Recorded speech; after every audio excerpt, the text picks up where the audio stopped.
Can you kill a deer from the couch? We asked Mark Kenyon, Terry Peer, and Jeff Sturgis on if you can actually kill more bucks by being more strategic and timely with your hunts. Let us know what you think in the comments below. Let's get right into it. Here we go. So you have been battling this. You bring it up kind of on your Iowa trip of just hunting really hard. But can you kill a deer from the couch? Yes.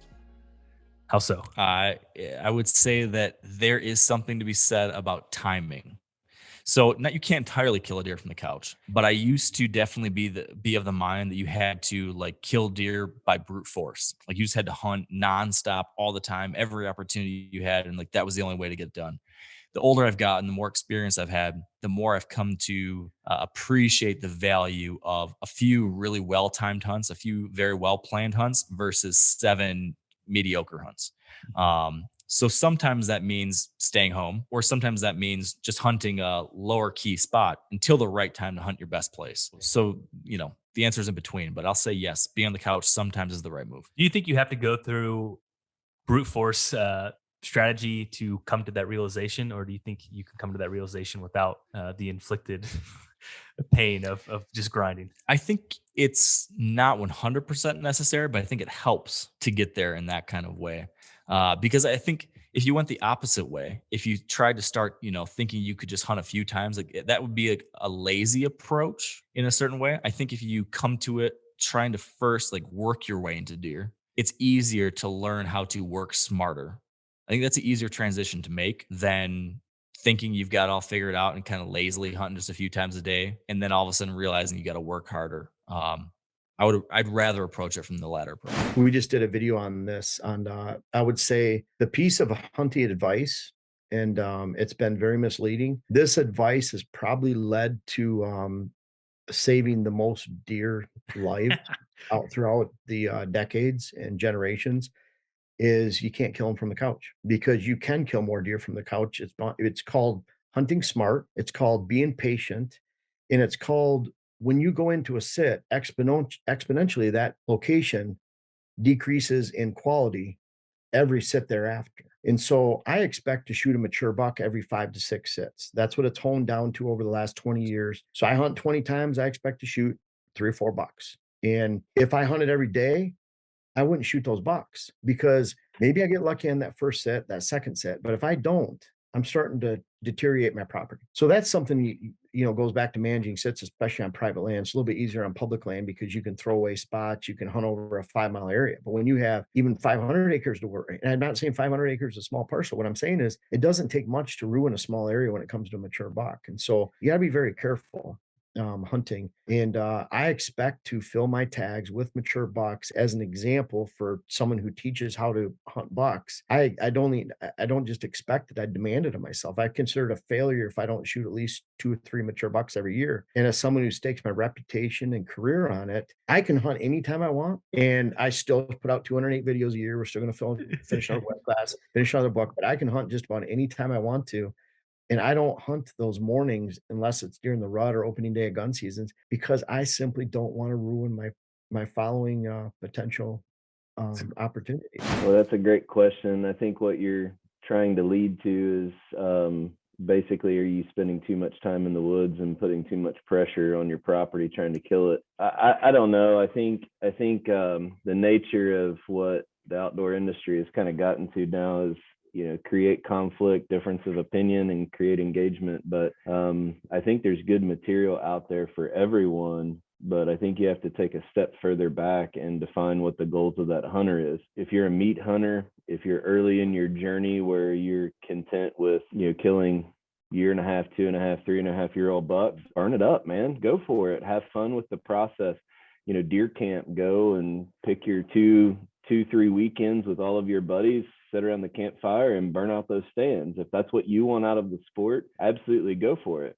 The Chasing Giants podcast is a little bit different as far as where we our lane is, and that's identifying, targeting, and hunting 5-year-old or older bucks. That's a different set of goals. And in those cases, you have to be much more conservative with your approach. So I don't think there's a right or wrong answer with, can you kill one from the couch or not? It really depends on what your goals are as a hunter. And the other big question that I think people have to ask themselves is, are you okay not filling a tag every year? Absolutely.